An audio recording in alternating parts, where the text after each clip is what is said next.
For far too long, the effective management of the customer's experience has been considered a soft skill.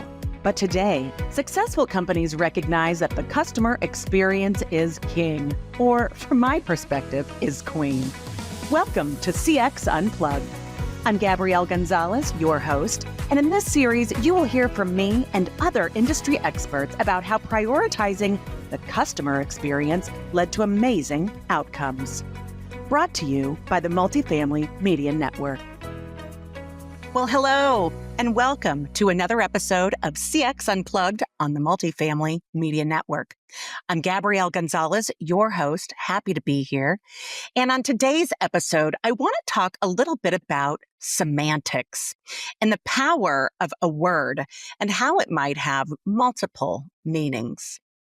So before we get started, I thought it would be important just to kind of re-engage with those of you who may be wondering, how important really is the customer experience? And are there tangible differences that can be seen in companies between those who deliver exceptional customer experience and those who don't?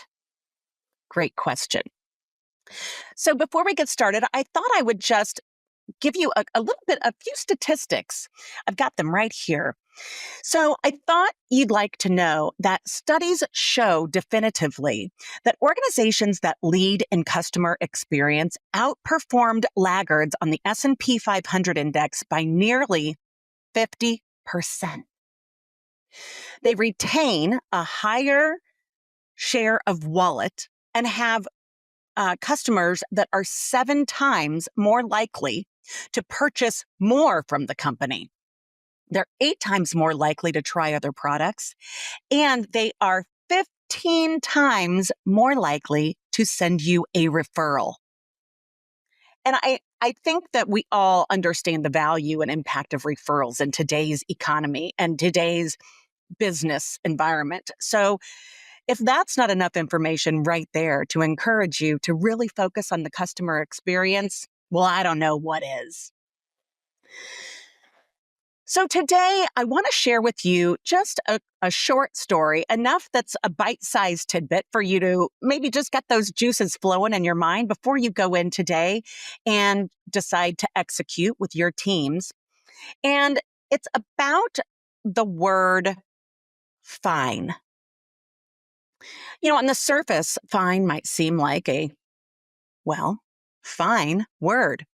But in the context of customer service, it really isn't. There's so many other descriptive words that I think we would prefer to use to describe the level of service that we want to deliver.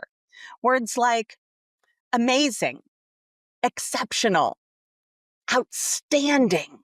You know, those are just a few examples, but there's so many other better words to characterize the kind of service that we really want to deliver, more of an aspirational type of service. So those of you who maybe have followed me for a while know that when I go out as a customer, when I'm not feeling particularly like training the people that I'm engaging with as a customer, I use the word fine to essentially let them know that what they're delivering is falling below the bar of where my expectation is.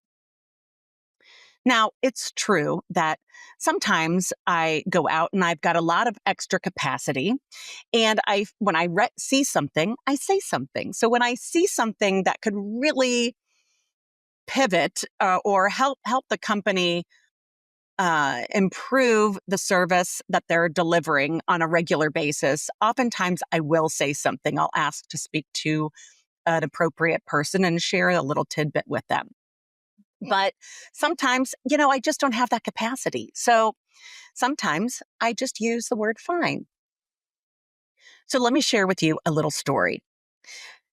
My husband and I recently went out for lunch. We actually went to a place nearby, and it was a real nice place for lunch, but they had opened up another location, and we wanted to give it a try. And we couldn't go out for dinner that day because, well, I'm a mom of boys. And so in my spare time, I'm working on carpool coordination like crazy. So on this particular day, we wanted to celebrate a little bit something nice from my husband's work.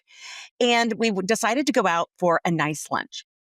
The place that we went offers a really unique dish called lobster cargo. Now, I don't know if you know what that is, but it's kind of like escargot, with the snails, but it's with lobster instead. I don't know about you, but snails are, it's just not up my alley.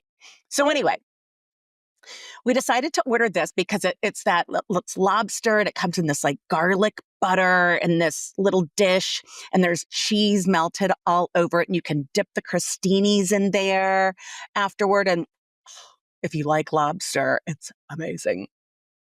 So anyway, we ordered that.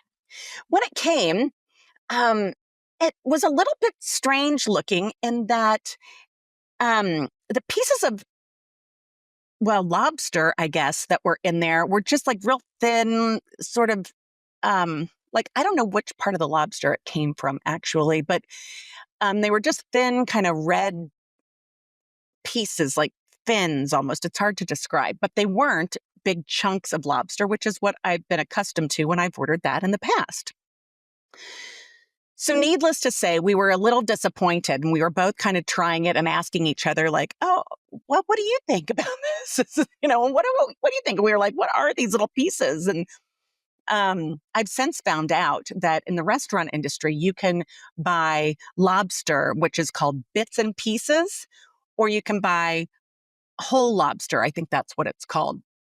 And the bits and pieces obviously are cheaper, which is fine.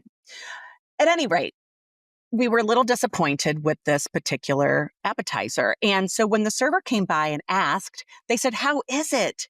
And I looked up and I said, well, it's fine. It's fine. With that look on my face.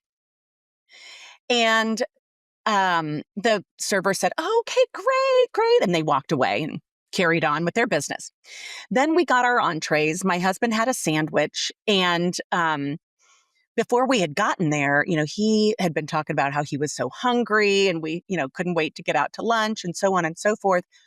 And I noticed when we were finished, he still had like half of his sandwich sitting there, literally at least half of his sandwich and half of the fries that accompanied it. And I asked him why he hadn't eaten it. And he told me, it really just wasn't that good. And he was really surprised that it just, the texture wasn't right. The flavor wasn't very good. It just wasn't very good. So at any rate, the manager came by our table a little bit later and asked, oh, how was everything? And we, again, looked at the manager and said, it was fine. It was fine. And to that, again, they said, oh, okay, great. Glad to hear it. Can I clear off these plates for you? And we said, yeah, sure. Take the plates. So even at that point, the manager took the plates and happily went away. And they brought us the bill, which was, a rather spicy bill for what we had received. So we paid it and went on our way. And it just really had me thinking again about the things that customers say and the things that they don't say, and the way that that can be received, right, from the operator, from the service provider. So there were so many cues in our experience. I would say my acknowledgement of fine with that kind of look on my face was an indicator that fine is not what you should be striving for, right? Like, regardless of the price tag, like I said, fine really shouldn't be what you're striving for. But in particular, when you're charging a higher than average fee for whatever the service is, in this case, a restaurant, you should be striving to also deliver a commensurately above average experience and product. Makes sense? So when a customer tells you everything is fine, you need to dig deeper. I guess that's the point of my story. And there were other cues in our situation. My husband's plate was still half full of food. And there was, after we'd said it was fine, and then his plate's still half full of food, and the manager is right there looking at that. That was such a missed opportunity for them to say, "Oh, well, I see you only had half of your food. Was it okay, or did it not meet your standards? Was there something wrong with it? Can we make you another one? Would you like to take it home?" There were so many other opportunities there that were really missed. And had that manager dug a little deeper, they may have gotten a lot better information from us about the offering in the first place. So that's restaurants, and we're multifamily, but I think there are so many parallels in our industry. And what I really want you to think about today are how semantics play a role.